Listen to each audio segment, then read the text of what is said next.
Voici la première centrale océanique en Amérique latine.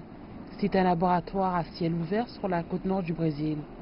Un projet pilote qui a été testé en 2012 a montré qu'il pouvait générer de l'électricité comme un barrage hydroélectrique. Il a évolué depuis et ce n'est qu'un exemple du partenariat technologique entre le Brésil et la Chine. Nous prévoyons que d'ici 2050, nous pourrons contribuer à hauteur de 15 à 20% de l'électricité consommée dans le pays grâce à l'énergie océanique.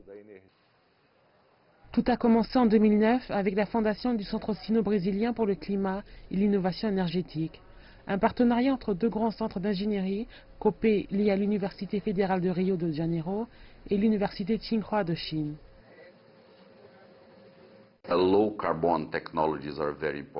Je pense que les technologies faibles en carbone sont très importantes. Le Brésil en a besoin, la Chine en a besoin, le monde en a besoin. Donc je pense que le centre est important dans ce domaine. Nous devons promouvoir cela de plus en plus. Énergie propre, séquestration de CO2, tout cela impacte la vie des gens.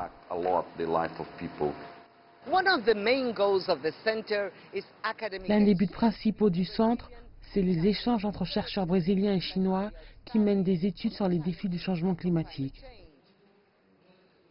Des étudiants chinois sont à Rio pour travailler sur les technologies en eau profonde, comme Bing Tilio, qui se concentre sur un projet visant à passer du pétrole et du charbon à l'énergie générée par la vague.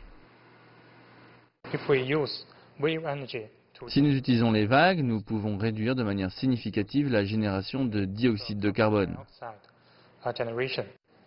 Le biodiesel est l'un des projets du centre qui a connu le plus de succès. D'autres projets comme l'énergie des vagues océaniques prendront plus de temps. Mais les experts disent qu'avec le vent, ils sont le futur de la réduction des émissions de gaz à effet de serre.